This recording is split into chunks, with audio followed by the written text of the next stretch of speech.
Revit 2025 is out and the Toposolid tools have been updated, so in this video I'm going to be showing you everything you need to know about Toposolids in Revit 2025. But more importantly, I'm going to be sharing the best practices my team and I have developed for working with these new tools.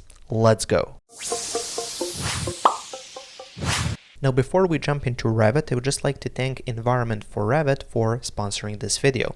Environment is a must-have plugin for working on outdoor projects. It has dozens of tools for every aspect of landscape and outdoor design, and of course it has a few absolutely mind-blowing features when it comes to modeling toposolids, which is more in line with today's video topic. It has a topography tool panel that allows you to create topography either starting from existing edges or surfaces, or you can create topography from scratch. And what I find most exciting is the modified topography panel, which allows you to essentially shape your topography like clay. It has tools like inflate topography, shape by point, or mesh control, and you can easily get the topography that you want by using these tools. The awesome thing is that they provide free licenses for students, plus they have an amazing YouTube channel where you can find step-by-step tutorials so you can learn everything. I'm going to be leaving the links to their YouTube channel playlist, as well as where you can download the Environment for Revit plugin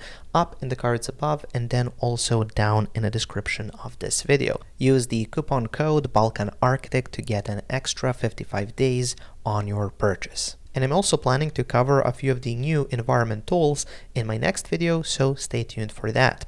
You can also get an extended trial by getting my site design and coordination course on balkanarchitect.com. I'm going to include the link to my website up in the cards above, and then also down in the description of this video, where you can find that course and all of my other Revit courses. Now, without any further ado, let's jump straight into Revit. Let's start from the beginning, which is creating a toposolid, and we're going to be covering 4 approaches. The first one is simply to make it from scratch. The second approach would be to create it from a mass surface. This is a new Revit 2025 Toposolid feature.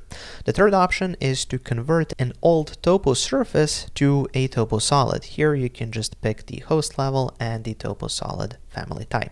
And finally, make a toposolid from an import, a CAD or a points file. You can use a CAD file or a points file for this. For the CAD file, you just need to specify the layers which are used as contour lines, and you can then easily convert your CAD file into a complete toposolid. Now, let's talk about phasing and toposolids. So once we have a toposolid, we need to make some changes to it. It's a good idea to keep track of all of those changes so we know how much earth was excavated and then how much earth was filled in, so we can create an accurate calculation on how much earth needs to be brought to the site or removed from it. So in Revit, what I like to do is first select the existing topography and then go to the properties, scroll down to phasing, and then make sure that the phase created is set to existing. And then we can set the phase demolished to new construction, and then just hit apply, and it's going to look grayed out just like this. Then you want to go to Massing and Site and find the Graded Region tool.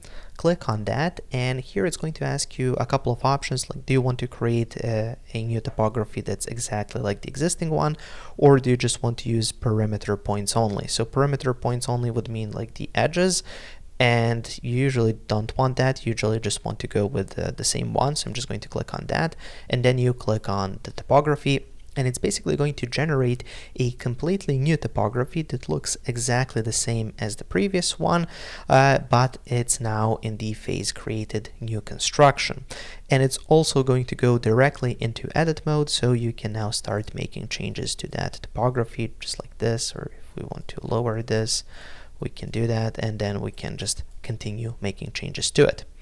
Okay, so now what you'll notice is that here we can see the gray spots where it's gonna be old topography. So if you just make sure that nothing is selected in the view and go to the properties, you get view properties, and then you also get view phasing. So here what we can do is we can set this to phase new construction, and then for phase filter I can say, okay, show previous and demolished. and hit apply. So it's just going to show me the old topography, and then I can say, okay, now just show complete, and it's going to show that new topography or modified topography. So this is really good because you now have the existing one and the new one, and you can now keep track of all of the changes that happen to the site. Now we're going to be talking about probably the most important part, which is Toposolid shape editing. So getting a Toposolid to look exactly how you would want it to look is no easy task, but we will cover the basics as well as the best practices to get the finest result. First of all, how many points? This is a simple trade-off. More points means greater accuracy, looks better, but it's also more complicated to build and to edit.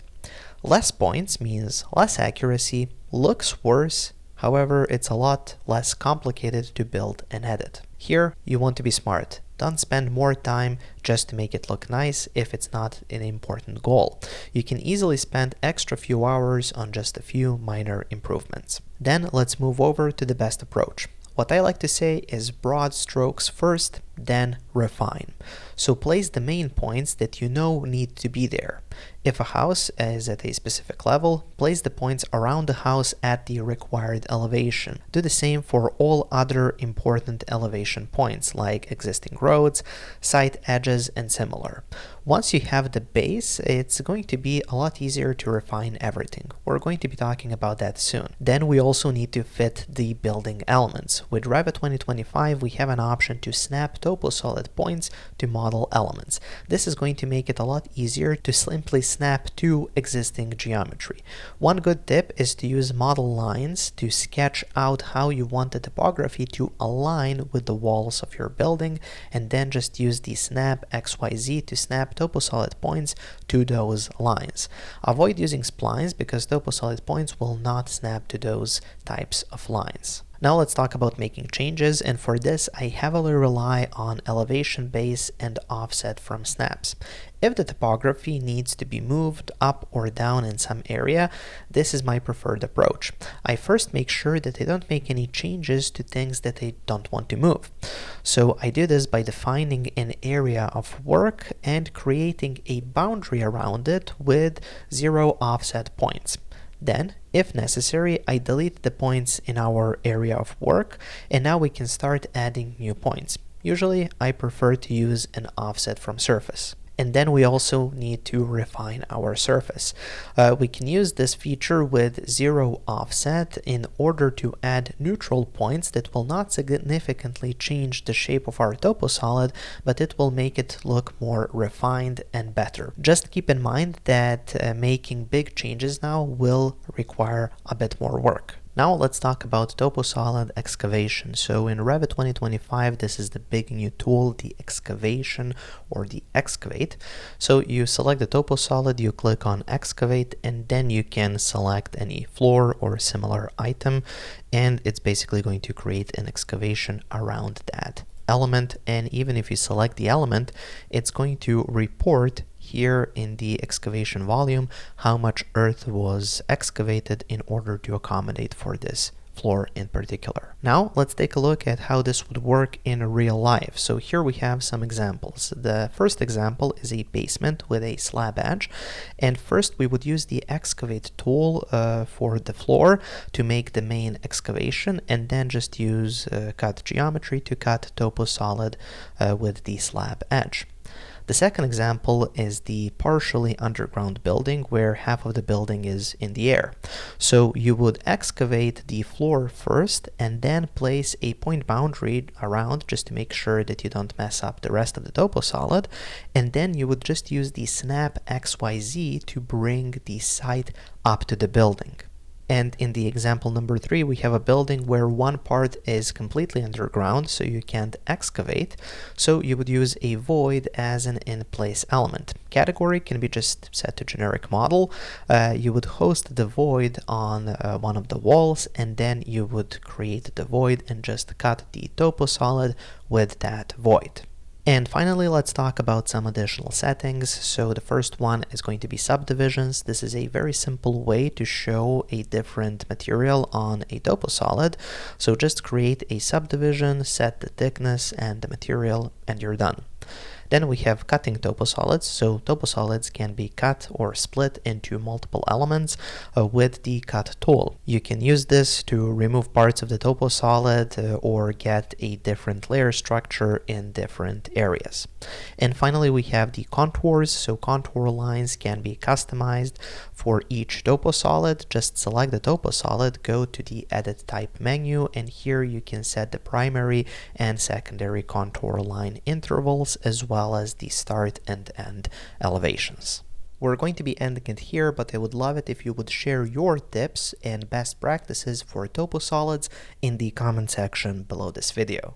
Thank you for watching, guys. Make sure to check out my website, balkanarchitect.com, for more Revit courses. There I have over 120 hours of content, and I'm adding more each week. Make sure to subscribe for more videos, and also I've added a video over there that might interest you as well.